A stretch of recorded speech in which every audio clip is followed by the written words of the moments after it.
Hey everyone, welcome back. It is a time of pivots. We're seeing Twitch, Halo, Payday 3, and Destiny all showcasing what their future looks like. For Twitch, it's getting another 5% revenue cut from their 1 million streamers. For Halo, it's no more seasons for Infinite, but keeping up the content and doing a few fairly interesting things, all while teasing new games. Payday 3's developers are doubling down on the game that they have, though. They're trying to work out how to salvage the situation. They're forming a strike team to address player concerns directly and urgently. Over in the land of Destiny, though, they are keen to show players that things are not changing for the final shape, even as they have just lost their game director.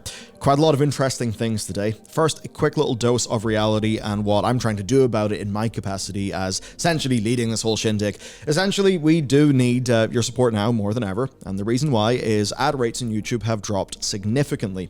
We first felt this hard last summer, and essentially despite doing more work, we get a lot less per amount of work that we do. Kind of frustrating. As soon as we found our stride, the YouTube app just went bleh. So thanks economy, but that's only a problem if we're not smart, and of course we're trying to be. So we've established our own platform, bellular.ghost.io, where you can access videos early before they're published on YouTube, where you can get our detailed research reports and our daily newsletter loading screen.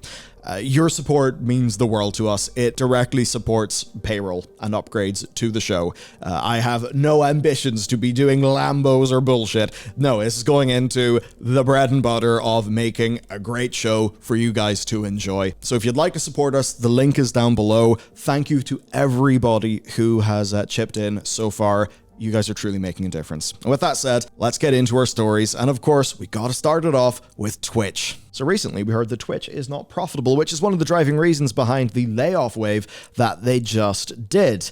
So they've done that, but now they're working out what else they can do to improve their financial situation. So we'll start with the big things, then we'll work our way down. Number one, they've immediately removed the cap on revenue. Yeah, so previously anybody who was making over $100,000 would switch to only making a 50% cut. That's actually back to 70-30 now. And you might think, hang on a second, that's very counterproductive. That is lessening Twitch's revenue. That seems like a terrible way of making yourself more, more profitable. What it is, though, is them trying to win a medium to long-term game, and it's pretty simple.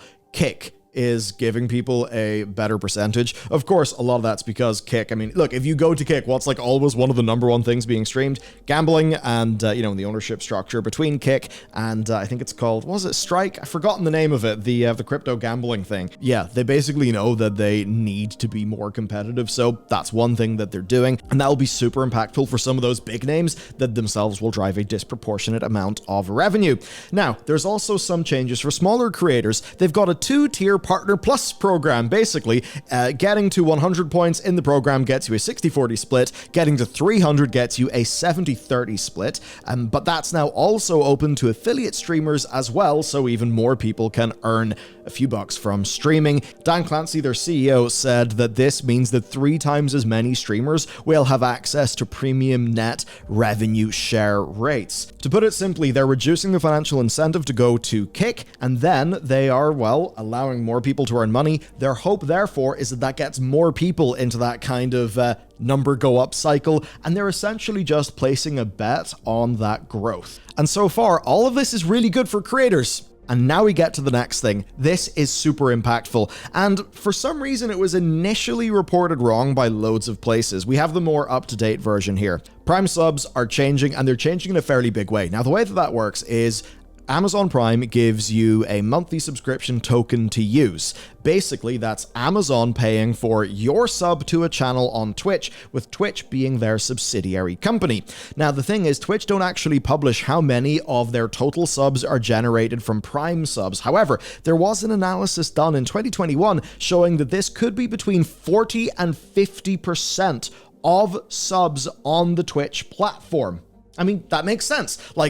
so many people have Amazon Prime because of, say, video, delivery. So, I mean, come on, with Twitch, like, what are you going to do? Not spend some Jeff Bezos money? A lot of people will do that. Now, the way this had worked is Twitch's payout used to be $2.50 for most streamers and $3.50 for the larger ones on a 70-30 split in their contract, but then you'd have to factor in fees. Now, though, it's changing, and this is actually quite massive. So, it is based on the region the subscriber is from, adapted to a flat rate. What that means is, in the US, a Prime sub is now worth $2.25 instead of $2.50. So basically, it's taken a 10% hit. Now, a 10% hit to, say, 40% of the total subscriber base of your channel, that's actually going to sting a bit. But it does get worse. Look at the UK, $1.80. So, yep, UK viewers are not worth that much. And in Turkey, you're looking at 9 cents. So, straight up here, we're getting a 10% cut,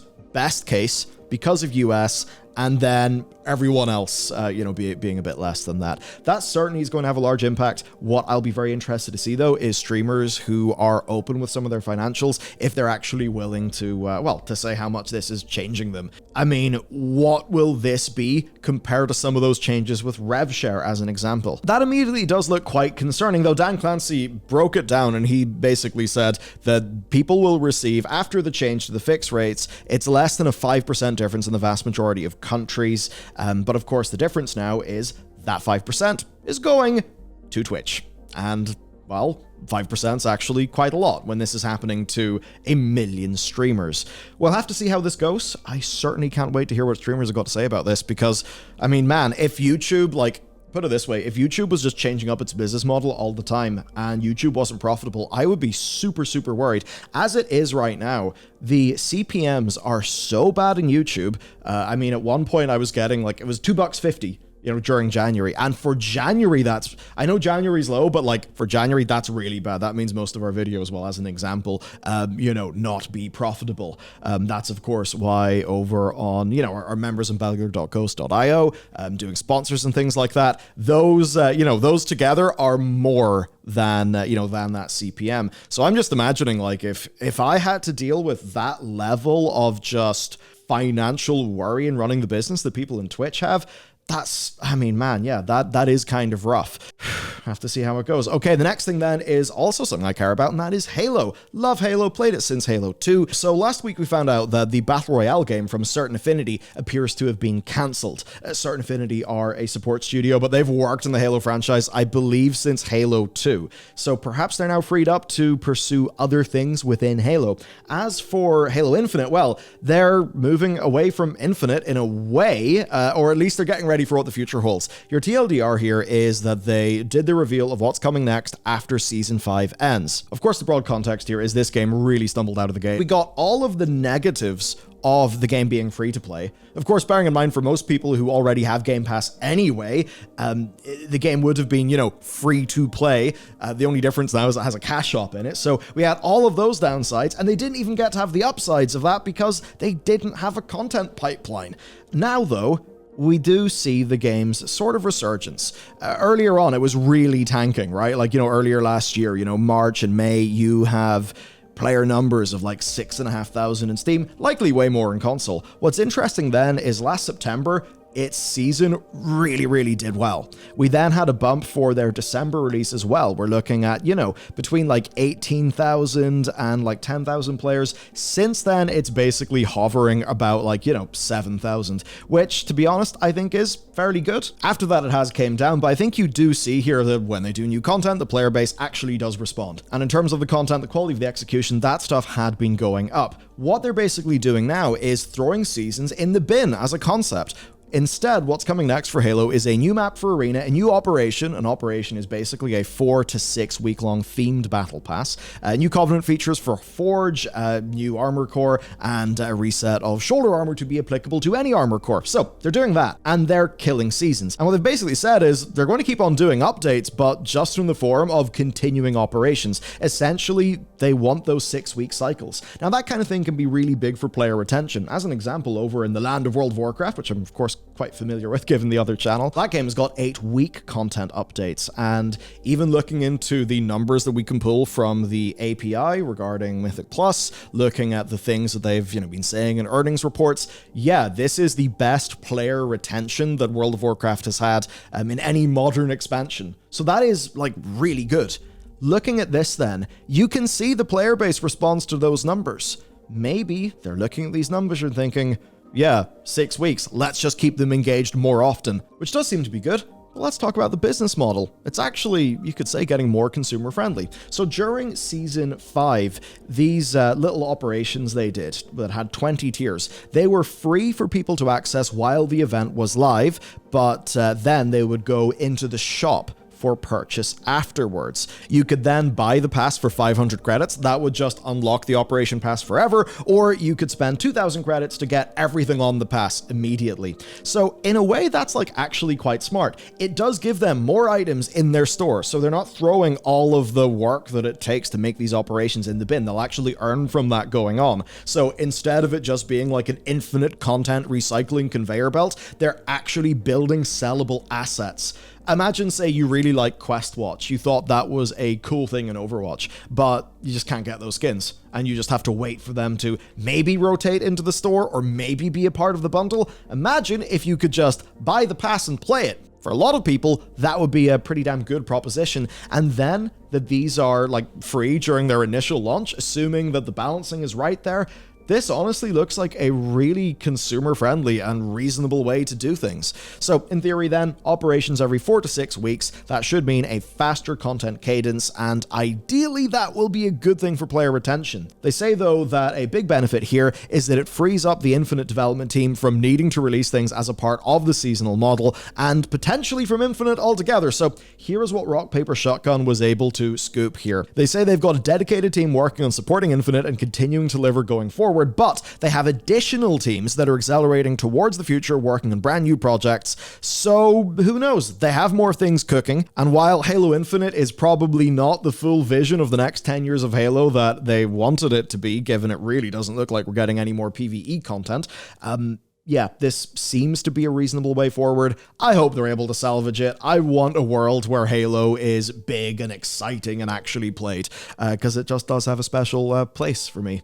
Next then, Payday and the strike team that they are forming. So, despite this being in the top 12 selling games of Steam in 2023 by total revenue, the game has not really landed as Starbreeze would have hoped. Payday 2 currently has 30,000 concurrent players on Steam, which is pretty damn impressive.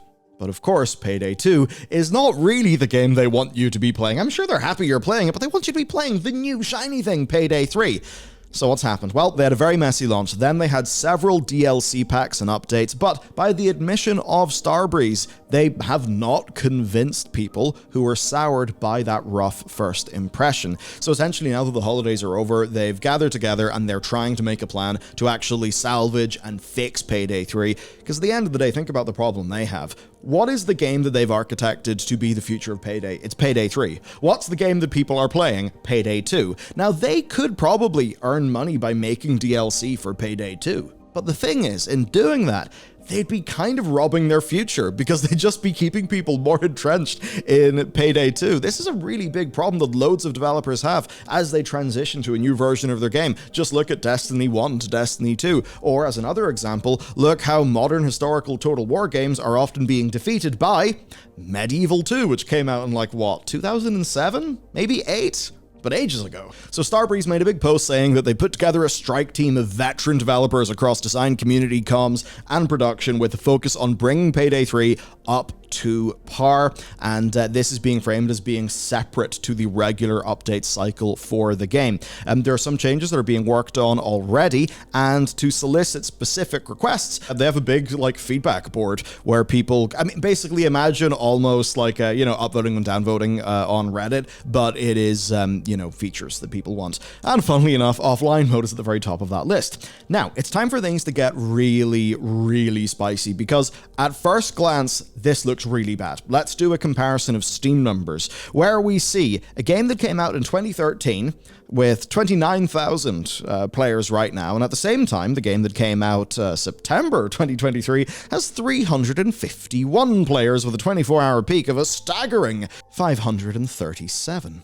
Now that is absolutely brutal, and it does look really, really, really bad. Indeed, this generated headlines like this one from PC Games N. Payday 3 has fewer than 250 players on Steam 4 months after launch. The thing is, though, that's really not the full story, because Payday 3 is on Game Pass. That opens it up to, what, 30 million subscribers? So there's all of that going on consoles, and a lot of the time, if people just want to play a certain vibe of game, and it's sitting there in Game Pass, yeah, why not boot it up? So we do not have numbers from Game Pass. But if we were to just think about Steam, the reasons here are extremely clear. Payday 2 has a decade of mods. It has a decade of official support.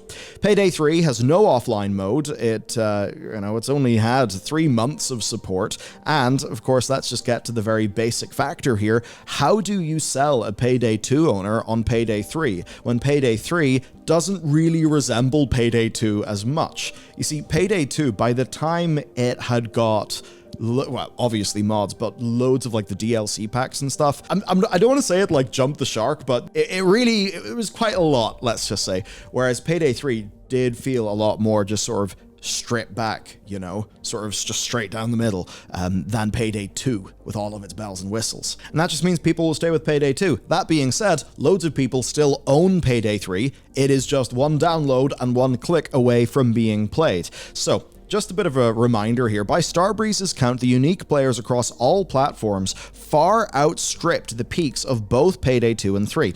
During launch weekend, Payday 3 had a peak concurrent users across all platforms of 218,000 and a peak of 1.35 million unique users within one day. And they say that Starbreeze Nebula has currently got 3.7 million registered users. So that's really why we can see them actually, doing these strike teams. Look, an amount of churn is always going to happen, right? And churn is just one of those things. It's like the percentage of your customers, the percentage of your revenue that you lose every month. So the idea is, let's just say you're churning 5% a month, but you're maybe growing 10% a month. Well, that would be a pretty big growth rate. But anyway, that's like how software as a service works. When the people who are running, Slack or whatever, whenever they look at their analytics, they're all caring about their churn rate and all of those things.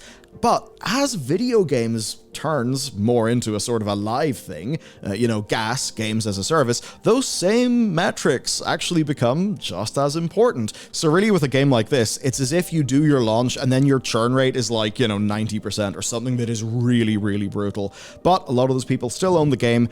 Ultimately, I absolutely wish them the best. I want more Payday. I'd played Payday since Payday 1. I had so much fun playing that on Steam. Let's wish him well. Now, speaking of a game that's had issues transitioning from one version to another, oh, hello, Destiny. Joe Blackburn, the game director, is basically leaving. We don't know where he's going next.